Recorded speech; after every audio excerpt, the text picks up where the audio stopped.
Alrighty, let's get into this face and working on some polish on the characters. So when we look at this thing, I want to go ahead and turn off my reference image and get in a little bit closer. We've got the basic functions of the face are starting to work. We've done a pass through the character's body and his clothing, and we've got the planes that are set up, but right now the character's face is altogether pretty flat, and there's still some smoothing and adjustment and other things that we can do to make this character's face pop and look a heck of a lot better. So one of the first areas that I want to start with this is again down at the bottom of the character and through the character's hands. So I'm going to get these regions selected, and I've got some of these blues in here, right? So I haven't really introduced any of the blue into the character's face yet.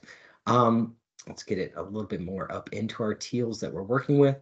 And I'm going to start doing just a little bit of bounce lighting on the character's hands so that we've got some separation. So this is me going back and adding a little bit more polish to the character as we start to move through them. So we're just going to go in and add some of these blue highlights just to be able to get the character within the shadows so that it's got a little bit more interest to them. I can also make these shadows quite a bit more orange and red, which I'll likely do here in just a little bit. I want to build in some of these other color forms right around the edges of where my darkest points on the character are. There we go. So a little bit of blue is going to help me out a lot here. Let's get in some of the blue into those shadows. And where this is recessing, let's go in and add a little bit of blue too, so it's not quite so flat. So on the plane on this character's face, to be able to break up that big old plane, I'm going to go in and I'm going to add a little bit of blue to it. Huh. There we go. It's looking a lot better. All right, so we got a little bit of blue that we're starting to work in through the character and into the shadows. So the shadows aren't just brown. I've also got my orange that I can go back and add to this character as well. That's looking strong there. And let's get a little bit of blue happening right on the edge of the character's chin, just to be able to separate it out just a little bit more. So just using the smudge tool just to be able to soften it just a little bit. All right, so that's helping to define some of my color spaces a little bit more. I'm at 55%. I'm going to turn it down to 19% now. It's really light. And let's go in and let's just pick a side on the character's face and add some more of that blue in there. Let's get a little bit of it going on within his ears as well.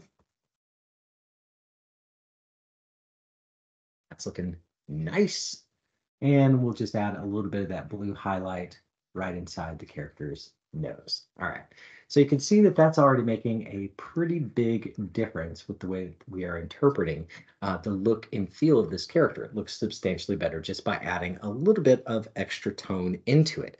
Next up, I've got my orange colors that I can start working my way into the character. So I've got a new tone here that I can start building in. And let's say that there's a lot of blood that's pooling up right around the character's eyes, right in this region. It's just a little bit more red. This part, a little bit more red as well, right on the edges. Tip of the nose. We've got another highlight pass that I'm going to go in and do here.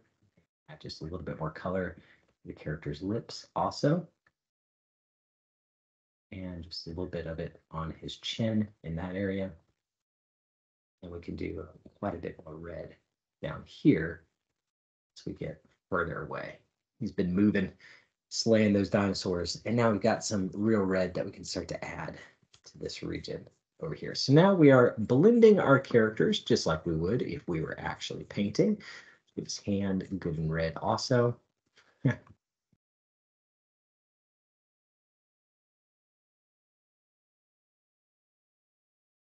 All righty, that's looking pretty strong.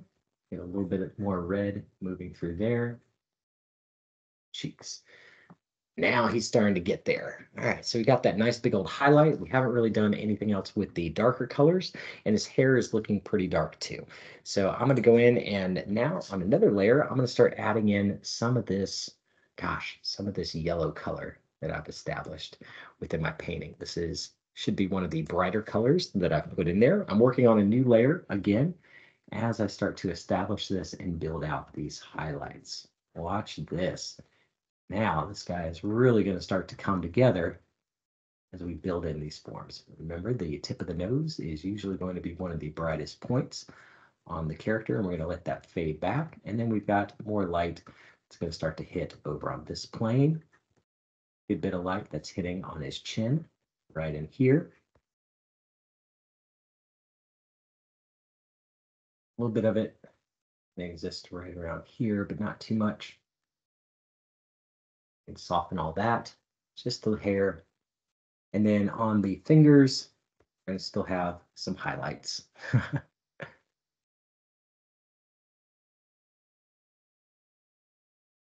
Right, there we go. Cool. So now we're starting to build in a lot of those tones that we have. And when we zoom back, our character looks substantially better. But I want to zoom back on here as well and notice that some things are still a little bit too dark on it. So let's soften up this entire region right around there. Still a little bit too dark.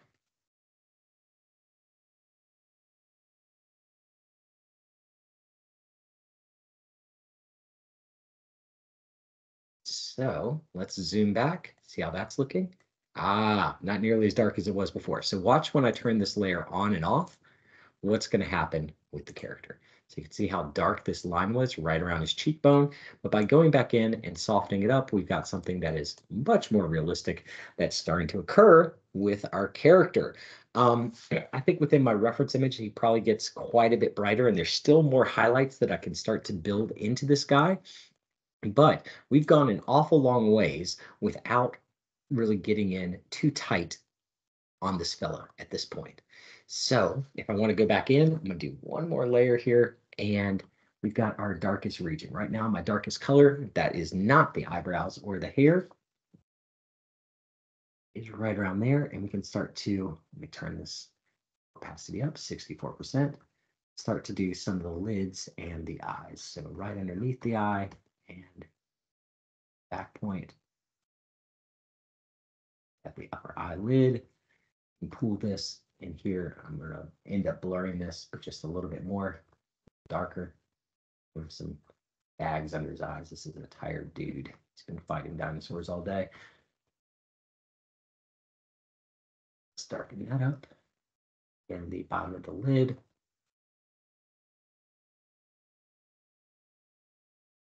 A little bit right on the edge. And then we have that orange color that I was using before. Grab that. Let's do just a little bit right around the character's eyes, just to give it a little bit of pop.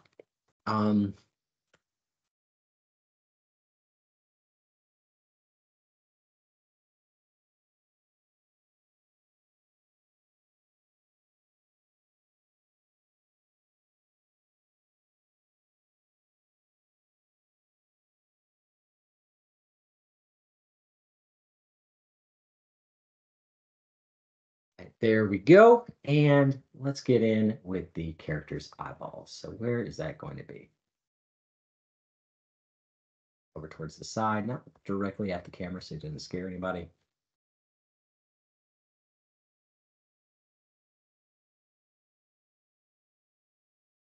Right, look bug-eyed, that's good. And what's another nice bright color? So let's check this one out. That is pretty bright. Let's go in. I'm going to take this up another notch or two.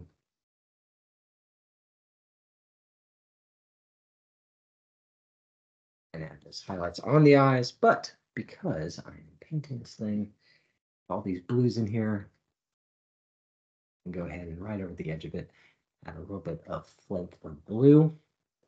And that's looking pretty good to me. So that super dark region that I had on the character before, let's go in and let's start. And probably soften it a little bit. Got the nostril character. We don't want to make that too dark. Other nostril. is coming in now. And we can see that our character is really starting to get rendered out pretty stinking well. It's looking good. There's still more that I can do on this. We've got some weird lines and artifacts that are happening within it. We're starting to build out the bridge of the nose pretty well. The ear is starting to come together on him, but by infusing all those different colors within the character, we are getting a pretty strong shape and some good underlying skin tones that we're starting to build up and build into this fella.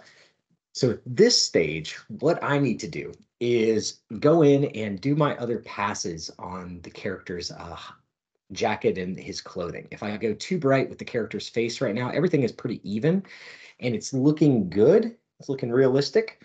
But if I don't do those secondary highlights and really establish where the brights are, if I push this thing further, the face is just going to be super bright. It's not going to match the clothing. So there's a couple more steps that I can go through and do on the clothes to get those sort of finalized. And then when I want to go back and really kind of do my polished layer on the character's face at the very end.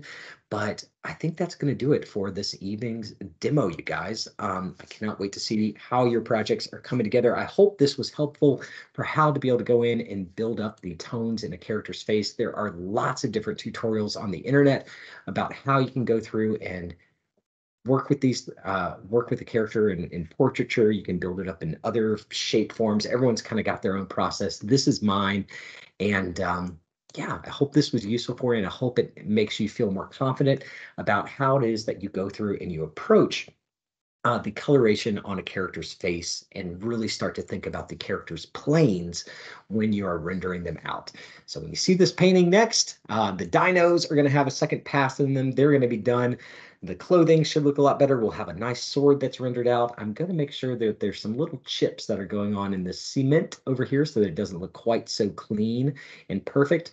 And then likely, just like within the reference image, I'm going to add a shadow down at the base of the character here just to be able to connect him with the ground like I have with all the dinosaurs and everything else. So thank you so much for watching this demo this evening. I hope this is helpful and I hope you're feeling excited about the art that you're working on. And yeah, you guys have a great evening.